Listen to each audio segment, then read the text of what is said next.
The Ghost of You and Me. Love is not erased by death. It lingers in the echoes of forgotten whispers. Read the prologue, The House on Willow Lane.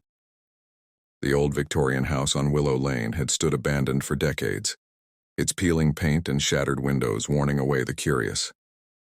Locals whispered of its hauntings, cold spots, disembodied sighs, and the faint sound of a music box playing at midnight. But no one knew the truth, that two lost souls wandered its halls bound to the place by a love they could no longer remember. Farsi Chapter 1, The Forgotten Woman. She didn't know her name. She only knew she had been waiting. The woman's spirit drifted through the house, her form flickering like candlelight. She remembered flashes, a white dress, laughter, the scent of roses, but nothing solid. Sometimes she caught glimpses of him, a tall figure in the hallway, his face obscured by shadow. She tried to speak, but her voice was lost to time. Chapter 2. The Lonely Soldier. He had died long ago, but his soul remained, trapped in the house where he had once promised to return. The soldier's ghost wandered the upper floor, his uniform tattered, his memories fragmented. He recalled war, pain, and her, a woman with soft hands and a voice like a lullaby, but he could never find her.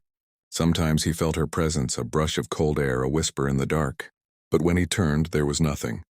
Torchipper's the unseen dancer. The house held their memories like a vault.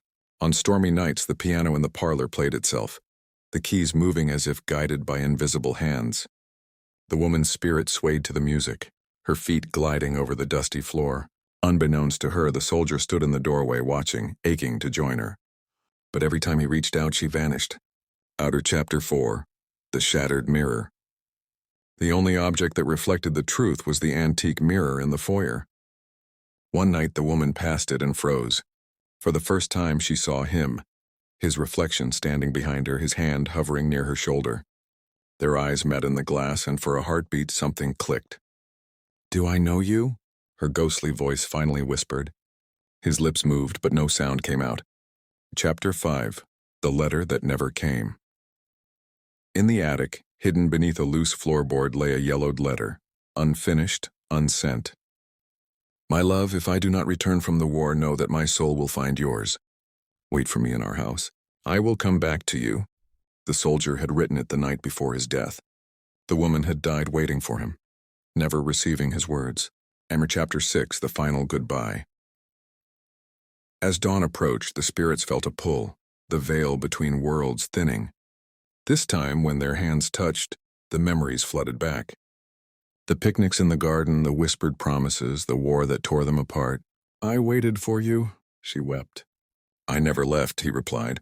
And as the first light of morning spilled through the broken windows, they faded together, finally at peace. Akramumberdig, the empty house. The house on Willow Lane fell silent. No more music played at midnight. No more shadows moved in the halls. But sometimes when the wind blew just right, passers-by swore they could hear two voices laughing. Soft, joyful, and finally free. The end. Would you like any adjustments or additions? I can expand certain scenes or add more eerie elements if you'd like.